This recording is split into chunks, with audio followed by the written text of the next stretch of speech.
Going bye-bye tayo. Doon tayo sa Bye-bye City.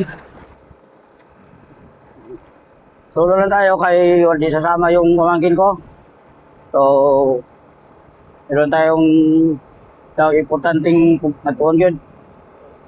Napasaylo, kaya kalimtan yun ako. So, wasap-wasap.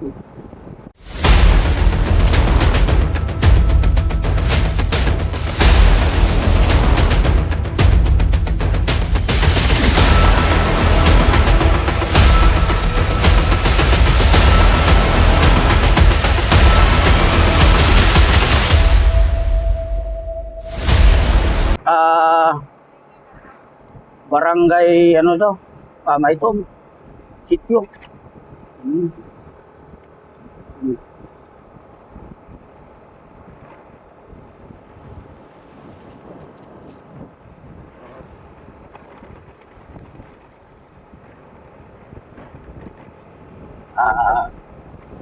Dandaan lang ano doon sa rin kay hindi natin kabisado yung motor na ito dahil ginagamay. Ito pala yung motor ng pamangking Masari. Ito lang muna ginagamit ko ngayon kasi day off niya. So, ito lang gamit ko. Dapat isa yung sniper. Kaso, pinalitan niya ng tambutsong Masari muffler. Hindi naman siya modify. Aftermarket naman. Kaso lang, pangarera kasi, racing kasi, so delikado sa syudad kasi mahigpit sa syudad ngayon mga kasari. So ito, stock to. Ito, Inmax. Ano ba ito? Inmax 150 version ko.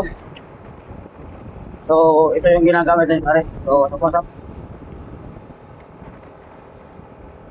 So dito na tayo ng pa-approaching na tayo ng 4 de Agosto o tawag sa amin dito is cruising.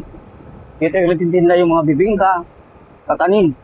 Yung lahat kasi ng mga bus or van, ito hindi masari. So ulit tayo. Ito yun. Okay. Cruising na tayo. Galing pala dito masari doon sa bye-bye na sa mga 26 km. So, handaan na tayo.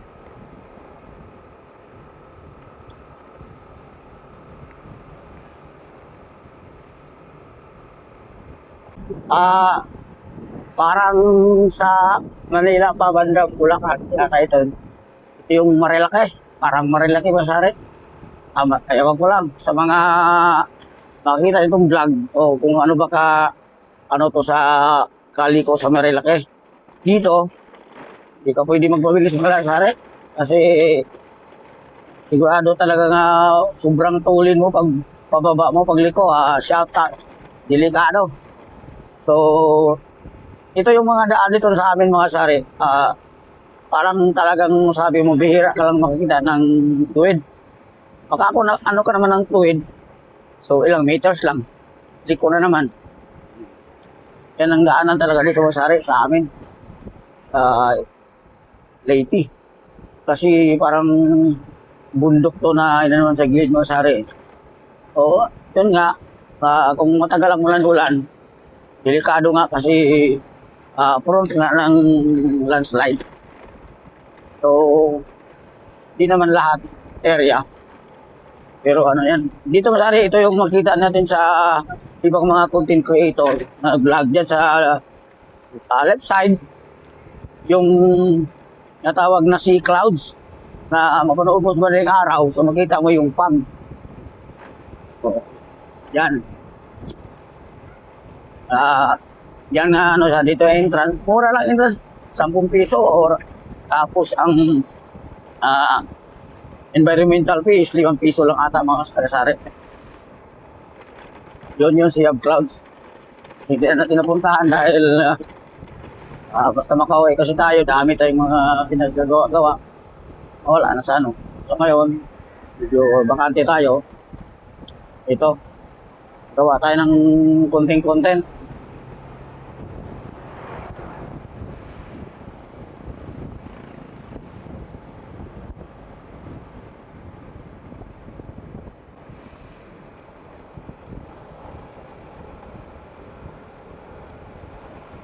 Ito masari, may paliguan dito, swimming pool. Yung bayad lang yata doon sa left side ko. Ngayon, 20 lang yata o 10. So, approaching na tayo ng barangay Maile. So, shout out dyan. Yung mga nandoon sa malalayo na or sa Manila na taga rito, Maile. So, ito, approaching na ko sa barangay, no? Barangay Maile, mga Salasare.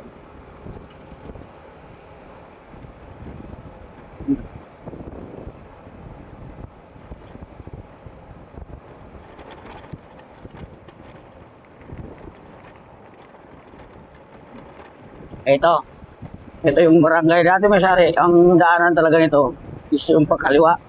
So in straight, dito yung daanan, lumang daanan Kasari. Oh.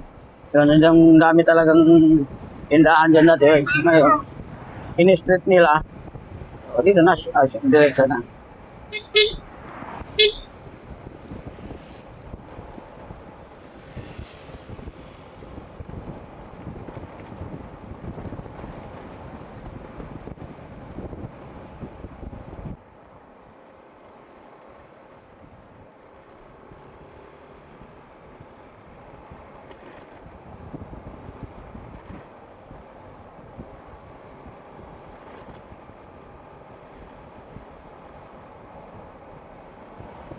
Barangay, mga Kasari, Iguluan.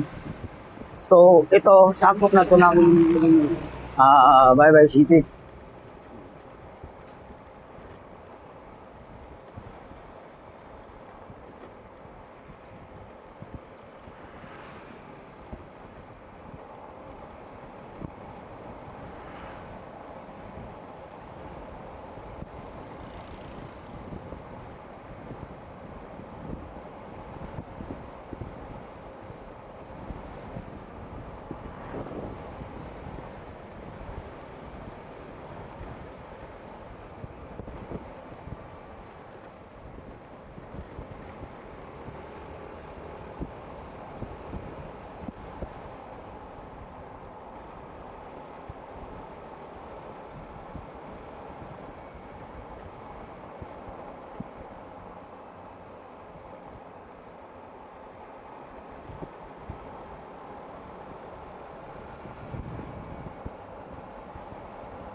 Ito na yung Masari, Makinas.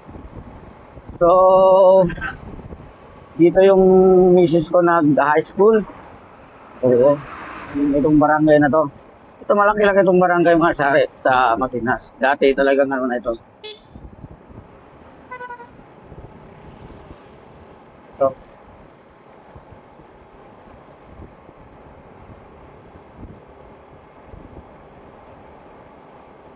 Okay.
So, mga kasari-sari, malapit na tayo sa city. Oo, ito na. Mga siguro nandyan sa mga 5 kilometers masari. So, city na tayo.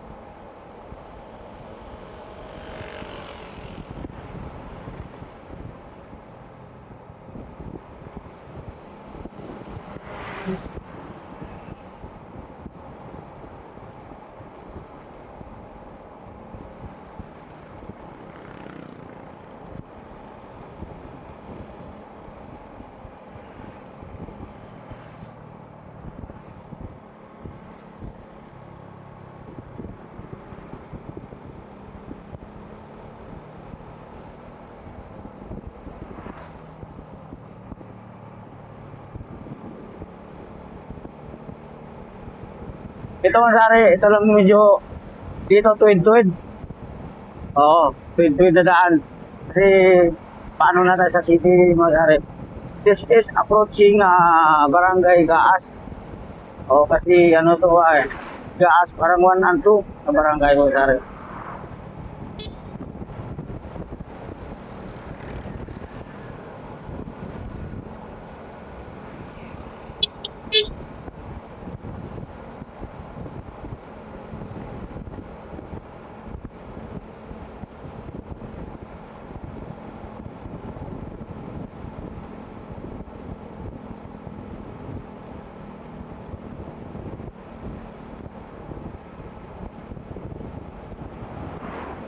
Yung isa kong kapatid mga kasari-sari, so nandito yung nakatira.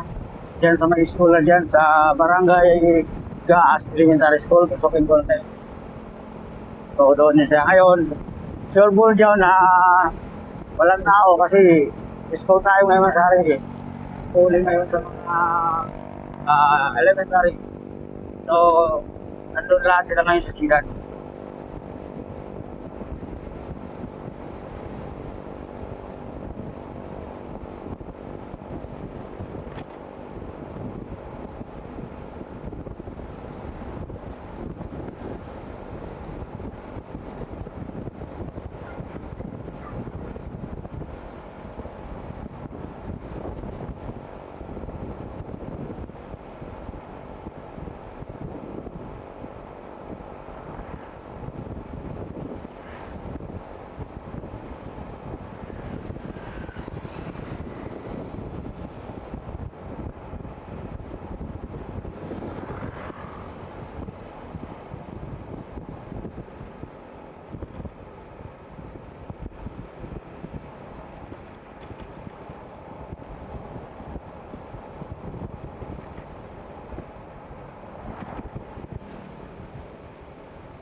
Ito masari, walang traffic light. So, ang ano mo dito is first stop, first go.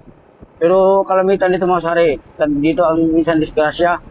Kasi minsan, hindi din may iwasan na mga driver ba na ano. So, yun na talaga pagdating sa cruising, kunting ingat tayo. Kalamitan dyan mga sari, dyan, disgrasya.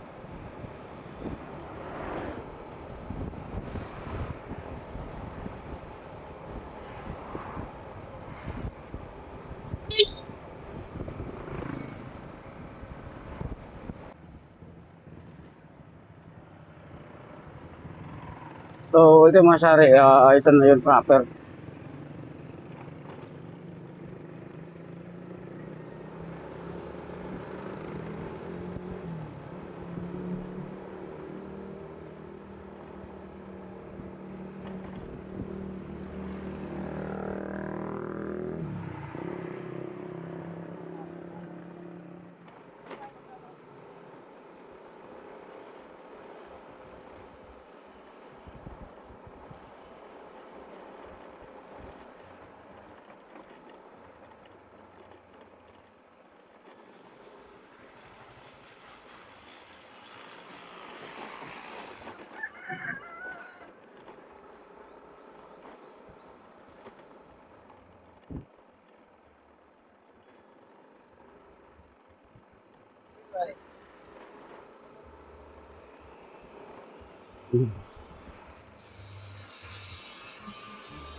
So, ito yung sadya na pinuntahan ko dito mga sari. Nadalaw tayo sa yung mama ko. Dito yan siya nakahimlay. Public cemetery ito sa so, pasensya na ay nakalimutan ko talaga na wala sa isip ko. Dito lang tayo mag-park mga sari.